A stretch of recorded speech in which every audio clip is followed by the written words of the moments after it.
नमस्कार विद्यार्थी मित्रांनो, आजच्या भागामध्ये मी तुमचं सर्वांचं स्वागत करते। आज आपण CTT परीक्षेसाठी मराठी या विषयाचे मागील वर्षी जे प्रश्न आलेले आहेत ते प्रश्न पाहणार आहोत। हे प्रश्न पाहिल्यानंतर आपल्याला कोणत्या टॉपिकवरती प्रश्न विचारलेला आहे आणि प्रश्न कोणत्या प्रकारचा आहे या सर्वांचा अंदाज येणार आहे, म्हणून हा व्हिडिओ खूप महत्त्वाचा आहे। जर व्हिडिओ आवडत असेल तर व्हिडिओला लाईक आणि सबस्क्राईब करा। तर आजचा पहिला प्रश्न आहे, माझ्या बापाची पेंड हा कथासंग्रह खालीलपैकी कोणत्या लेखकाचा आहे? तर त्याचे पर्याय आहे 1 द मा मिरासदार, 2 अण्णाभाऊ साठे, 3 कमल देसाई आणि 4 व्यंकटेश माडगूळकर। तर या प्रश्नाचं योग्य उत्तर असणार आहे पर्याय क्रमांक 1 द मा मिरासदार। तर या प्रश्नाचं आपण स्पष्टीकरण बघणार आहोत। तर कथासंग्रह व त्यांचे लेखक कोण कोण आहेत? तर द मा मिरासदार यांच्या आणखी गुदगुल्या, माझ्या बापाची पेंड, गंमत गोष्ट, माकड मेवा हे काय आहेत कथासंग्रह आहेत। त्यानंतर अण्णाभाऊ साठे, तर अण्णाभाऊ साठे यांचे फरारी, रानवेल, भानामती, जिवंत काडतूस या प्रकारचे कथासंग्रह आहेत। त्यानंतर कमल देसाई, तर कमल देसाईंचे काळा सूर्य, रंग, महादेववाडी, त्यानंतर तिळाबंद या प्रकारचे कथासंग्रह आहेत। व्यंकटेश माडगूळकरांचे मानदेशी माणसे, त्यानंतर गावाकडची गोष्टी आणि हस्ताचा पाऊस, काळी आई या प्रकारचे कथासंग्रह आहेत। पुढचा प्रश्न आहे, महानायक संभाजी, पानिपत या कादंबऱ्याचे लेखन कोणी केलेले आहे? तर त्याचे पर्याय आहे रणजित देसाई, विश्वास पाटील, शंकर पाटील, शिवाजी सावंत। तर या प्रश्नाचं योग्य उत्तर असणार आहे पर्याय क्रमांक 2 विश्वास पाटील। तर विश्वास पाटील यांची पानिपत ही कादंबरी पानिपतची तिसरी लढाईवरती आधारित आहे। त्यानंतरचा प्रश्न आहे, कोणत्याही प्रश्नाचे लगेच उत्तर देणारा या शब्दसमूहासाठी योग्य शब्द लिहा। तर त्याचे पर्याय आहे 1 हजर जबाबी, 2 वाचाळ, 3 तोंडाळ, 4 शब्दप्रभू। तर या प्रश्नाचं योग्य उत्तर असणार आहे पर्याय क्रमांक 1 हजर जबाबी। तर कोणत्याही प्रश्नाचे लगेच उत्तर देणारा तो हजर जबाबी असतो। त्यानंतर खूप बोलणारा कोण असतो? वाचाळ असतो। त्यानंतर दुसऱ्यावर तोंड टाळणारा तो तोंडाळ असतो आणि भाषेवर प्रभुत्व असणारा तो शब्दप्रभू असतो। त्यानंतरचा पुढचा प्रश्न आहे, खालील वाक्यातील कर्म ओळखा। रुपयांच्या नोटांच्या पुडक्याला बांधलेला रबर बँड शंकररावांनी काढून घेतला। तर याचे पर्याय आहे रुपये, रबर बँड, नोटा आणि पुडके। तर या प्रश्नाचं उत्तर असणार आहे पर्याय क्रमांक 2 रबर बँड। पण जर क्रियापदाला जर प्रश्न विचारला काढून घेतलेला काय, तर काढून घेतलेला काय आहे? रबर आहे, रबर बँड आहे, म्हणून इथं कर्म काय असणार आहे? रबर असणार आहे। तर या प्रश्नाचं स्पष्टीकरण आहे, वाक्यातील कर्म ओळखण्यासाठी आधी वाक्यातील क्रियापद ओळखावं लागतं।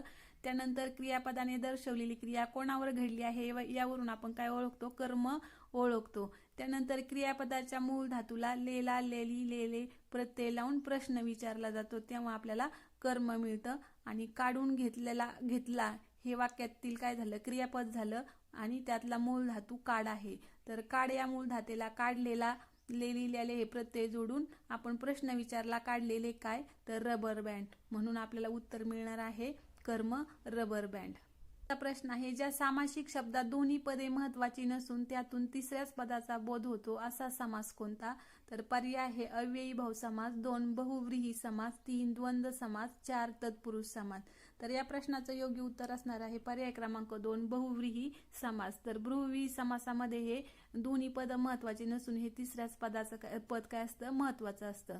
तर या प्रश्नाचं स्पष्टीकरण आहे, समास संस्कृत धातूपासून शब्द तयार झाला असून त्याचा अर्थ एकत्र करणे असा होतो। तर समासाचे प्रकार आहेत। समासाचे प्रकार पहिला आहे अव्ययी भाव समास। तर अव्ययी भाव समासामध्ये पहिले पद हे महत्वाचे असते आणि तत्पुरुष समास त्यामध्ये दुसरं पद महत्वाचं असतं। नंतरचा समास आहे द्वंद्व समास। तर द्वंद्व समासामध्ये दोन्ही पदे महत्वाची असतात। आणि चौथा समास आहे बहुव्रीही समास। तर बहुव्रीही समासामध्ये दोन्ही पदे महत्वाची नसून त्यावरून तिसऱ्याच पदाचा बोध होत असतो। तर अशा प्रकारे समासाचे 4 प्रकार आहेत। पुढचा प्रश्न आहे, जहाल या शब्दाचा योग्य विरोधार्थी शब्द शोधा। तर त्याचे पर्याय आहे उग्र, तिखट, जलाल आणि मवाळ। तर जहाल या शब्दाचा विरुद्धार्थी शब्द आहे पर्याय क्रमांक 4 मवाळ। तर विरुद्धार्थी शब्दाच्या जोड्या इथे दिलेल्या आहेत आपल्याला। उग्रच्या विरुद्धार्थी शब्द आहे सौम्य, जहालच्या विरुद्धार्थी आहे मवाळ आणि तिखटच्या विरुद्ध आहे तीक्ष्ण आणि झोंबणारा। पुढचा प्रश्न आहे हरिहर, स्त्री पुरुष, कृष्ण अर्जुन हे कोणत्या समासाचे उदाहरण आहेत? त्याचे पर्याय आहे बहुव्रीही समास, दुसरा आहे द्वंद्व समास, तिसरा द्विगु समास आणि चौथा अव्ययीभाव समास. तर या प्रश्नाचं उत्तर असणार आहे पर्याय क्रमांक 2 द्वंद्व समास. तर द्वंद्व समास ज्या समासातील दोन्ही पदे अर्थाच्या दृष्टीने महत्त्वपूर्ण असतात तो काय असतो? द्वंद्व समास असतो. उदाहरणार्थ हरिहर हे नाव आहे तर त्याची फोड जर केली तर हरी आणि हर हे दोन शब्द तयार होणार. त्यानंतर स्त्री आणि पुरुष, तर स्त्री आणि पुरुष या शब्दाची फोड जर केली तर स्त्री आणि पुरुष हे दोन काय होतात? दोन पदे त्याच्यातून निघतात. म्हणून हे दोन्ही पद काय आहेत? महत्त्वाचे आहेत. आता इथं कृष्ण अर्जुन, तर कृष्ण आणि अर्जुन ह्याची फोड केली तर कृष्ण आणि अर्जुन याशी फोड होणार. म्हणून ही दोन्ही पद कृष्ण आणि अर्जुन हे दोन्ही पद काय आहेत? इथं महत्त्वाचे आहेत. नंतरचा प्रश्न आहे ओळखलत का सर मला ही प्रसिद्ध कविता कणा कोणत्या कवीची आहे? तर पर्याय आहे मंगेश पाडगावकर, 2 कुसुमाग्रज, 3 शांता शेळके आणि 4 इंदिरा संत. तर या प्रश्नाचं उत्तर असणार आहे कुसुमाग्रज. तर कुसुमाग्रज म्हणजेच विष्णू वामन शिरवाडकर यांची ती कविता आहे. नंतरचा प्रश्न आहे केशव कुमार या टोपण नावाने लेखन करणाऱ्या लेखकाचे नाव काय आहे? तर त्याचे पर्याय आहे प्रल्हाद केशव अत्रे, 2 कृष्णा केशव दामले, 3 राम गणेश गडकरी आणि 4 विष्णू वामन शिरवाडकर. तर या प्रश्नाचं योग्य उत्तर असणार आहे पर्याय क्रमांक 1 प्रल्हाद केशव अत्रे. तर काही आपल्याला इथं लेखक दिले आहेत आणि त्यांची टोपण नावं इथं दिलेली आहे स्पष्टीकरणामध्ये. तर प्रल्हाद केशव अत्रे म्हणजेच केशव कुमार आहेत, कृष्णाजी केशव दामले म्हणजेच केशवसूत आहेत, राम गणेश गडकरी म्हणजेच गोविंदाग्रज आहेत, विष्णू वामन शिरवाडकर कुसुमाग्रज, आत्माराम रावजी देशपांडे, अनिल त्र्यंबक बापूजी ठोंबरे हे काय आहेत? बालकवी आहेत, माधव त्र्यंबक पटवर्धन हे माधव जुलियन आहेत आणि नारायण मुरलीधर गुप्ते हे काय आहेत? बी आहेत. अशा प्रकारे ह्यांची ही टोपण नावं आहेत. पुढचा खालील वाक्प्रचाराच्या अर्थाचा योग्य पर्याय निवडा. पोटात कावळे ओरडणे, त्याचे पर्याय आहे पोट दुखणे, पोटाला पीळ पडणे, भुकेने व्याकुळ होणे आणि 4 पोटाशी धरणे. तर या वाक्प्रचाराचा अर्थ आहे पर्याय क्रमांक 3 मध्ये भुकेने व्याकुळ होणे. तर पोटात कावळे ओरडणे म्हणजे भुकेने व्याकुळ होणे आणि पोटाशी धरणे म्हणजे मायेने जवळ करणे. पोटात पीळ पडणे म्हणजे काय? तर खायला न मिळणे. पुढचा प्रश्न आहे संकटाचे निवारण करणारा या समूहदर्शक शब्दासाठी खालीलपैकी कोणता शब्द येईल? तर त्याचे पर्याय आहे विघ्नहर्ता, विनाशक, कर्तव्यदक्ष आणि मदतनीस. तर या प्रश्नाचं योग्य उत्तर असणार आहे पर्याय क्रमांक 1 विघ्नहर्ता. संकटाचे निवारण करणारा कोण असतो? तर विघ्नहर्ता असतो. तर विघ्नहर्ता संकटाचे निवारण करणारा, कर्तव्यदक्ष आपले कर्तव्य पार पाडण्यासाठी दक्ष असणारा, मदतनीस तर एखादे कार्य करताना मदत करणारी व्यक्ती, विनाशक एखाद्या गोष्टीचा किंवा वस्तूचा नाश करणारा तो कोण असतो? विनाशक असतो. पुढचा प्रश्न आहे ज्या वाक्यात केवळ विधान केलेले असते त्याला टिंबटिंब वाक्य म्हणतात. त्याचे पर्याय आहे आज्ञार्थी वाक्य, विधानार्थी वाक्य, प्रश्नार्थी वाक्य, उद्गारार्थी वाक्य. तर या प्रश्नाचं उत्तर असणार आहे पर्याय क्रमांक 2 विधानार्थी वाक्य. प्रश्नाचं आपण स्पष्टीकरण पाहणार आहोत. तर आज्ञार्थी वाक्य कशाला म्हणायचं?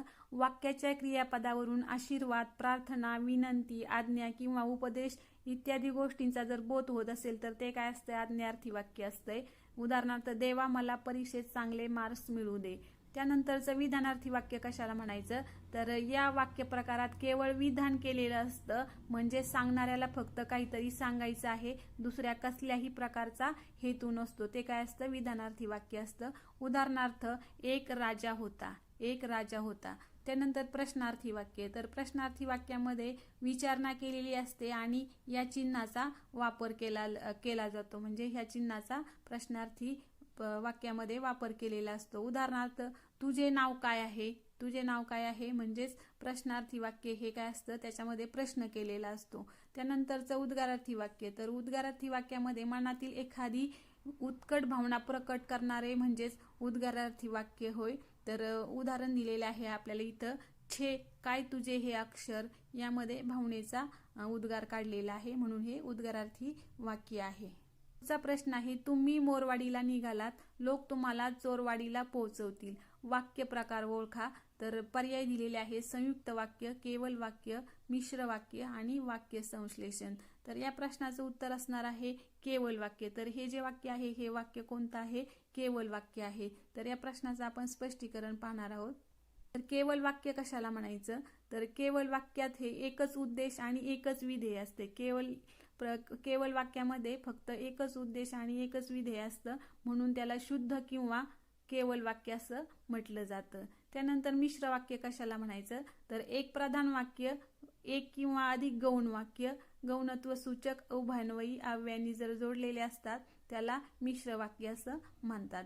त्यानंतर संयुक्त वाक्य. तर संयुक्त वाक्य कशाला म्हणायचं?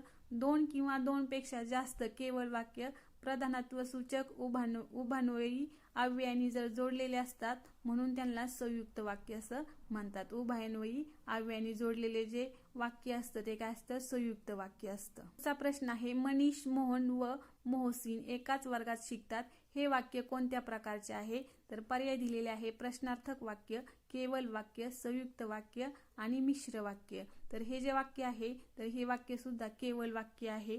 तर केवल वाक्य कशाला म्हणतात हे आपण मागच्या प्रश्नातच पाहिलेलं आहे. व्हिडिओ आवडत असेल तर व्हिडिओला लाईक आणि सबस्क्राईब करा. तर पुढचा प्रश्न आहे वाक्याचा प्रकार ओळखा. मुसळधार पाऊस झाला म्हणून दरड कोसळली. तर हे जे वाक्य आहे हे वाक्य कोणत्या प्रकारचं आहे? संयुक्त वाक्य आहे की मिश्र वाक्य आहे? केवल वाक्य आहे? प्रधान वाक्य आहे? तर हे वाक्य आहे हे वाक्य संयुक्त वाक्य आहे. पुढचा प्रश्न आहे शब्दशः होणाऱ्या अर्थापेक्षा भिन्न व विशिष्ट अर्थाने रूढ झालेल्या शब्दसमूहाला काय म्हणतात? तर पर्याय आहे सामासिक शब्द, 2 आहे म्हणी, 3 आहे जोड शब्द आणि 4 आहे वाक्प्रचार. तर या प्रश्नाचं उत्तर असणार आहे वाक्प्रचार, पर्याय क्रमांक 4. सामासिक शब्द 2 शब्दांच्या एकत्रीकरणाने जो एक जोड शब्द तयार होतो त्यास सामासिक शब्द असे म्हणतात. आणि जोड शब्द कशाला म्हणायचं? तर जोड शब्द 2 शब्द जोडले असताना बनतो व शब्दांमध्ये 2 वर्ण एकत्रित मिसळून तो बनतो, तो काय असतो? जोड शब्द असतो. त्यानंतर वाक्प्रचार. तर वाक्प्रचार कशाला म्हणतात? तर शब्दशः होणाऱ्या अर्थापेक्षा भिन्न व विशिष्ट अर्थाने रूढ झालेल्या शब्दसमूहाला वाक्प्रचार म्हणतात. चा प्रश्न आहे ज्या कर्मधारय समासात पहिले पद संख्यावाचक विशेषण असून समुदायाचा अर्थ सूचित होतो त्यास टिंबटिंब म्हणतात. तर पर्याय आहे एक द्विगु समास, 2 आहे मध्यम पद लोपी समास, 3 आहे वैकल्पिक द्वंद्व समास, 4 आहे नत्र बहुव्रीही समास. तर या प्रश्नाचं उत्तर असणार आहे पर्याय क्रमांक 1 द्विगु समास. तर द्विगु समासामध्ये पहिलं पद हे काय असतं? संख्यावाचक असतं. तर त्याचं स्पष्टीकरण दिलेलं आहे आपल्याला. द्विगु समास ज्या कर्मधारय समासातील पहिले पद हे संख्या विशेषण असते व या सामासिक शब्दातून एक समूह सुचवला जातो त्याला द्विगु समास म्हणतात. उदाहरणार्थ सप्ताह, तर 7 दिवसांचा समूह म्हणजे काय असतो? सप्ताह असतो. हे काय आहे? द्विगु समासाचं उदाहरण आहे. पुढचा प्रश्न आहे वळणदार मोहक अक्षर सूचित करण्यासाठी कोणता शब्द योग्य आहे? पर्याय आहेत गुबगुबीत, 2 घोंगडे, गुळगुळीत आणि घोटीव. तर या प्रश्नाचं उत्तर असणार आहे पर्याय क्रमांक 4. घोटीव म्हणजे काय? वळणदार मोहक अक्षर. आणि घोंगडे म्हणजे काय? घोंगडी, कांबळे, पांघरायचं जे असतं ते घोंगडे आणि कांबळे. तर अशा पद्धतीने आज आपण मराठी या विषयाचे CTET परीक्षेसाठी अत्यंत महत्त्वपूर्ण असणारे प्रश्न घेतलेले आहे. तर या प्रश्नांवरून आपल्याला परीक्षेमध्ये कोणत्या स्वरूपाचे प्रश्न येतात याचा अंदाज येणार आहे. जर व्हिडिओ आवडत असेल तर व्हिडिओला लाईक आणि सबस्क्राईब करा. धन्यवाद.